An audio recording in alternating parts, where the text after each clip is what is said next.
done, so that's good. Welcome, everybody. We are almost halfway through the course, which is exciting, at least for me, if not for everybody. All right, a couple things, kind of scheduling kinds of things. This week we are, no, I don't want to scare you yet. Okay, last week we were doing topic 4. Topic 5 is a drive-by. If you, let me share my screen here. Topic 5 is introduction to macro. So let me do this.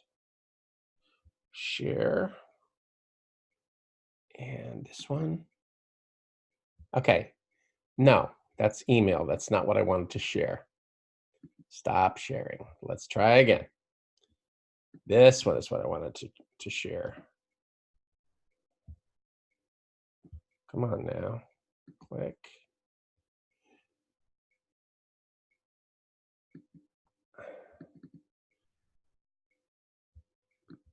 All right. Can you see the course outline now? Yes? Okay, good. So, so if you go into the study plan, first of all, there are no modules for topic 5.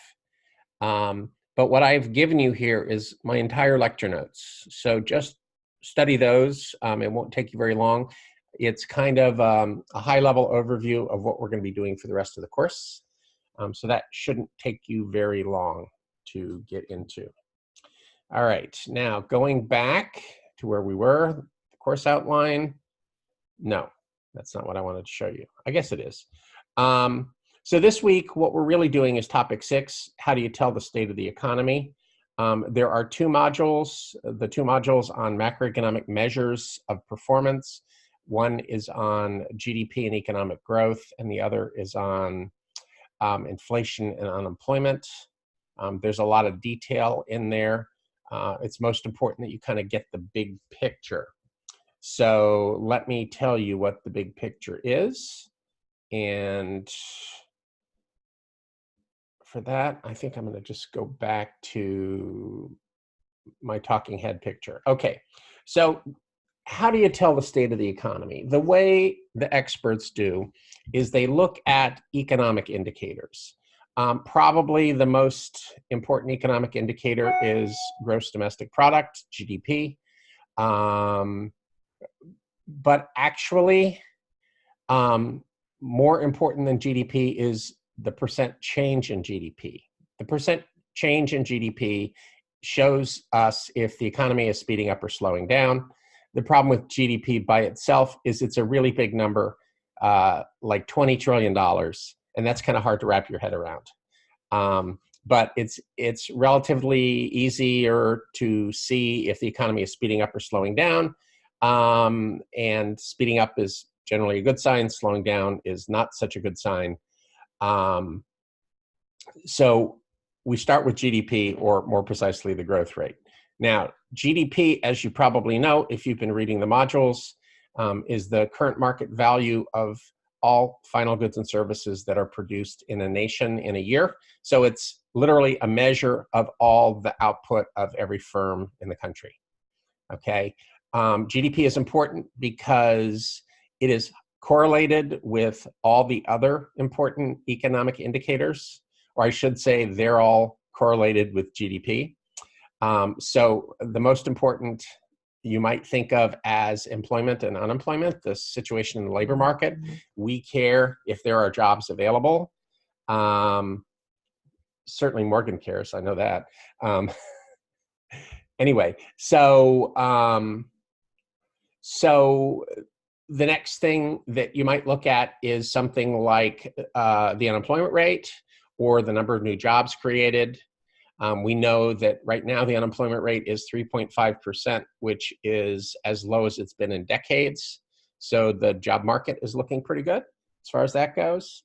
Another important economic indicator is the rate of inflation that we'll be talking about in more detail in a few minutes. Other things would include stuff like interest rates, housing starts, how large the federal budget deficit is. Those are all kind of symptoms of how the economy is doing. Okay, there is no one statistic that has the definitive answer. So what we do is kind of look at a collection of them and draw our best judgment about what the message is. Okay, typically they're not all telling the same story, and so you kind of get a feel for what's important, and then you make a judgment call. Right? This is not a math problem. It's very much on how do you interpret the various symptoms. It's kind of like going to the doctor when you know, some questions that the doctor answers, you give problematic answers to, and others are fine, right? They eventually just have to use their best judgment there. Okay. There was an economist named Arthur Okun. He, almost as a joke, tried to make the point that you need a collection of variables to come up with a judgment on the economy. He created something he called the misery index. He said if you add the rate of inflation and the rate of unemployment, you get a number. If that number goes up, the economy is more miserable. If that economy goes down, the economy is less miserable. Okay. Subsequently, economists coined the augmented misery index, which is the inflation rate plus the unemployment rate minus the growth rate of the economy. The idea there is inflation and unemployment are bads, but economic growth is a good thing. So if the economy is growing fast enough, it can offset the effects of inflation and unemployment. These are very much quick and dirty ways of getting a sense of how the economy is doing. As I said before, there's no single right answer here. Okay, any questions before I move on? And I know I'm going quickly here. I'm assuming that you'll slow me down if I'm going too fast, especially Courtney. All right, hearing none, let me continue. Let's talk a little bit about inflation. Okay, inflation is something probably that you guys don't quite understand. And the reason why is because inflation has not been a problem in decades, not since the middle 1980s. Inflation has been very much under control in this country, and that's a good thing. Okay. We define inflation as a sustained, generalized increase in prices. Sustained meaning it's not temporary, it's permanent or semi-permanent. Prices go up and they don't immediately, or they don't soon after come back down again. For example, if you look at gasoline prices, sometimes they get more expensive, sometimes they get cheaper. We don't say that when they get more expensive, suddenly we have an inflation problem, okay? Because they go up and they come down. They just kind of vary, okay? When we're talking about inflation, what we mean is prices go up and they pretty much don't come down again. So that's the sustained part. The generalized part, okay? Generalized means it's not the price of one good, it's the price of most goods, maybe even all goods, but at least the vast majority of things, okay? So when prices across the board more or less are rising and they don't come back down, that's really what we mean by inflation. All right, now, how do we measure inflation? The answer is we measure inflation with something called a price index. Price index is jargon. Some people get confused, especially when they start reading sort of the technical explanation of what a price index is. So let me kind of make it easy for you. A price index is simply the average price of some kind of good or service. Okay, so in class today, we talked about creating a price index for yogurt. Okay, so what we would do is you would go to the grocery store and you would write down the prices of every kind of yogurt that you could find. Dannon, Yoplait, Oikos, and so on. Okay, we did decide that Danimals don't count because they're not for grown-ups. So we left them out of the calculation. Anyway, so what you do literally is you write down the prices of each of these yogurts and then you average the prices and you say that's our yogurt price index. So it's not magic, it's just an average. Okay. The only other thing that I would add is typically when we do this for real, we make it a weighted average. So say something like Dannon has a huge part of the market share, whereas something like Oikos has a much smaller part of the market share. So we would create a weighted average, maybe using the market shares as weight. So Dannon would have more weight than Oikos would. Okay. But still, the bottom line is a price index is just an average of prices. Okay. There are all kinds of price indices. There are probably millions of them. Okay. There are food price indices. There are housing price indices. There are utility price indices for different, electricity and gas and water and all that other stuff. Okay. Again, it's just an attempt to measure prices of some kind of good or service. Okay. Now, inflation. Inflation is the percent change in some price index. Okay. So if you want to measure the inflation rate, you got to use a price index. Okay, now, there are 3 price indices that are important in macro, for our purposes anyway. The one that people are most likely to have heard of is called the Consumer Price Index. The Consumer Price Index is just what it sounds like. It is the average price of the goods and services that consumers typically buy. So the average price of the goods and services that consumers typically buy. So it would average together things like food, shelter, clothing, entertainment, healthcare, transportation, all the things that we normally spend our money on. So the idea there is it's an attempt to measure the average cost of the things that consumers buy. Okay, so it is approximately a measure of our cost of living. Okay. All right. That's the CPI. Then there's the producer price index. Okay. Just as the CPI is the average price of the things that consumers buy, the PPI is the average price of the things that producers buy. Okay. So we're looking at raw materials. We're looking at equipment. The only thing that producers regularly buy that is excluded from the PPI is labor. Okay, for some reason, the people that calculate the statistics decided to leave labor out. But everything else that consumers spend money on, producers spend money on, is counted in the producer price index.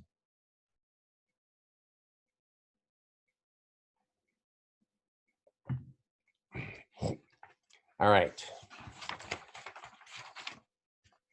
Now, the final price index that you need to know about is called the GDP deflator.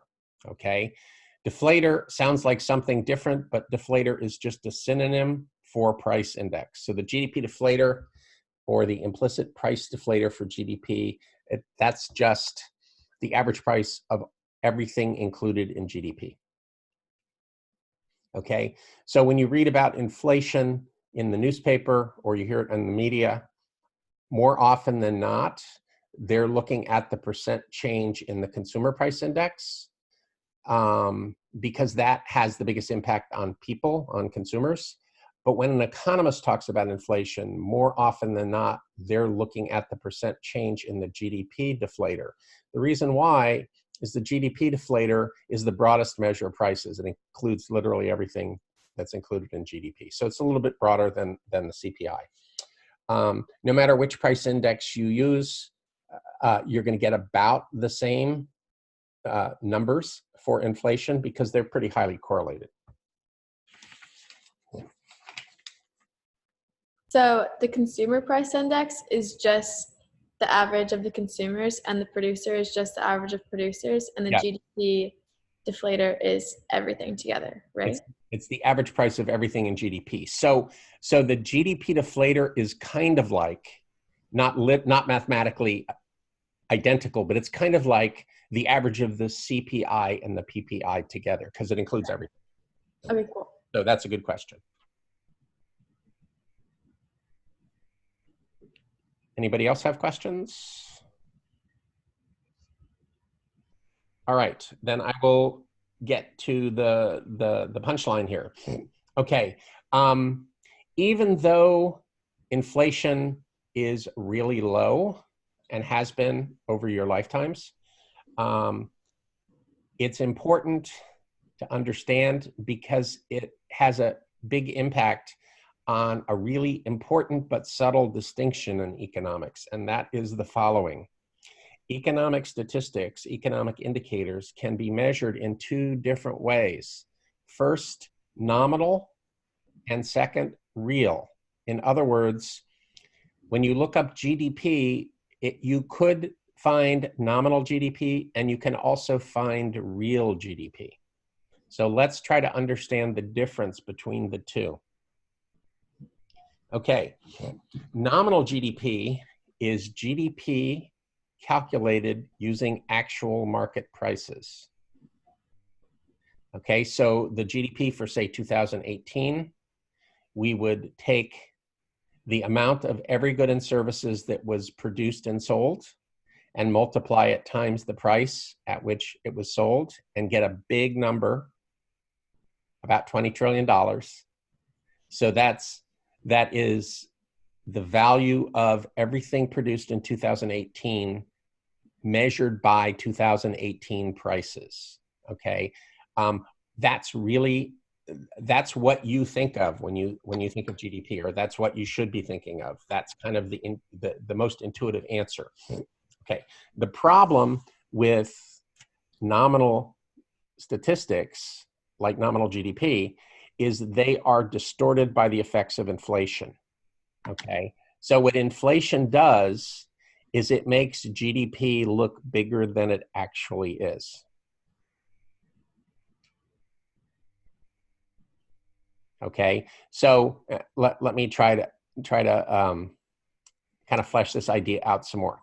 GDP is supposed to measure what we're producing, how much stuff we're producing. But when you measure it as nominal GDP could go up for two reasons. It could go up because we're actually producing more stuff, which is what we hope it's going to tell us. But it could also go up simply because firms are raising their prices. So we don't actually have more stuff. The stuff is just more expensive. So when we compute real GDP, what we're trying to do is take away the distortion of inflation so that what we get is a true measure of output, production, not distorted by higher prices.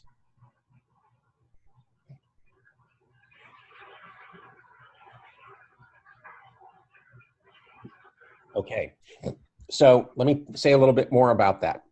The way we do it is when you calculate GDP, whether nominal or real, what you're essentially doing is averaging the quantities of all the goods and services where the average is weighted by the prices. Okay, so it's a weighted average calculation.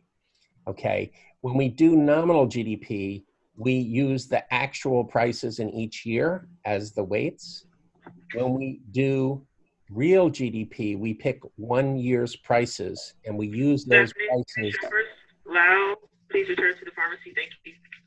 We use those prices as the weights in every year. In other words, with nominal GDP, if we were, say, comparing GDP since the year 2000, with nominal GDP, we would use 2,000 quantities of goods and services and 2,000 prices. And then we would use 2018 goods and services and 2018 goods and 2018 prices. Okay.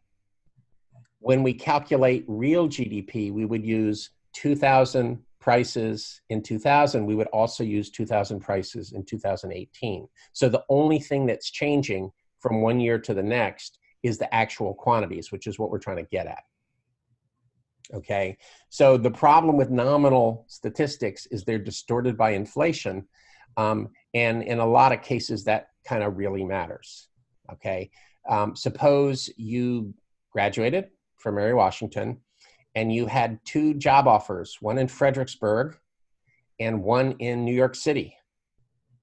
And the New York City offer offered you 5% higher salary. Would you take that job? If all you cared about was the money, would you take the New York job that offered you 5% more salary? The answer, Morgan, is probably not. Why not? Because the cost of living is so much higher in New York, you would actually be coming out worse off. Okay, now there are lots of reasons why you might want to take a job in New York, but in that scenario, that's not a good reason for it. Okay, so you need to account to get a better, to get a more accurate read of what your salary is. You need to account for the cost of living, and that's essentially what we're doing when we're looking at real versus nominal. Okay, now there's 2 equations. There's 2 equations that can really make life simple here. Okay, the first equation helps you go from nominal to real, and the equation is the following: nominal equals price times real. Nominal equals price times real. Okay, so if we're looking at nominal GDP, we would say nominal GDP equals the price index times real GDP. What price index would be the best one to use here?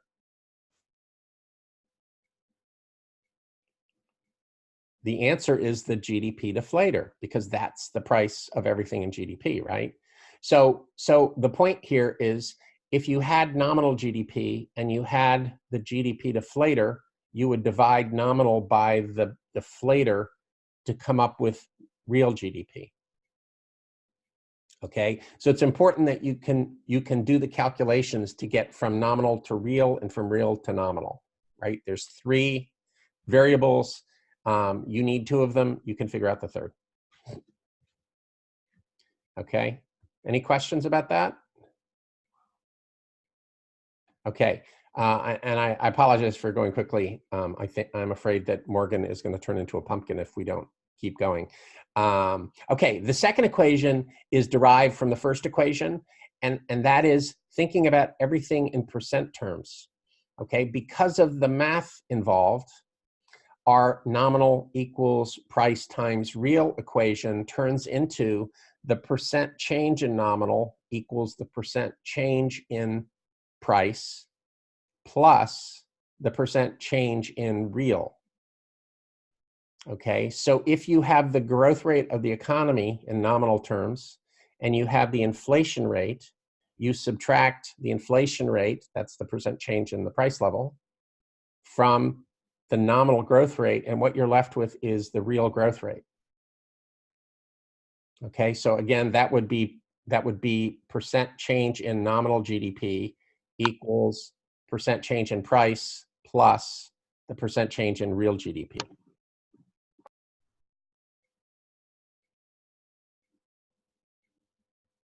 So for example, if, let's see, if your boss offers you a 5% raise, but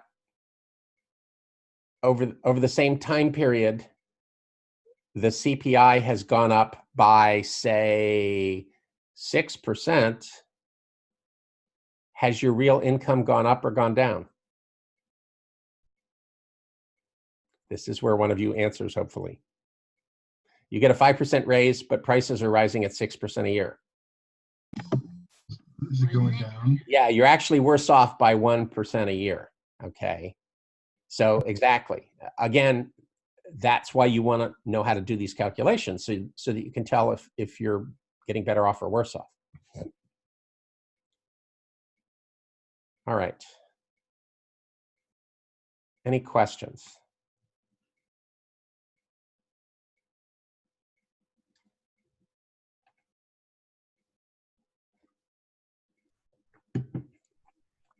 If you haven't had a chance to read the modules yet, you have until next Wednesday to read them and send in your module analyses. And then anything that you talk about, I will try to cover in next week's Hangout. Is there another discussion this week or something? No, there isn't. But next week, we're going to have a discussion on what is government, because we're getting into the next topic is kind of the role of government in a market economy like the United States. So we're going to have a discussion on what is government. So I'm going to ask you to try to define government in no more than one sentence. So that will be a challenge, maybe. Sounds good. Okay. All right. See you, Morgan. If anybody has any more questions, I'm here. If you don't, we can call it a night. I can go cook some burgers. Oh, question. I'm sorry. This is like not for the whole class. It can anyway. When do you think that you'll put the like test corrections that we did in the grade book? Oh, they're already okay. Great question. The answer is they're already done. They're just not on Canvas. They're on my computer. Okay, so as soon as you do the test corrections with me, I immediately change your grade. Okay. Okay. Awesome. Thank you. Sure. Have a great night. Yep, you too. Anybody else? Last chance. Have a great fall break. Thank Get you. rested. Too. Get rested. Let your family take care of you. I will. And come back with lots of energy. I will. Bye. Sure. Bye-bye.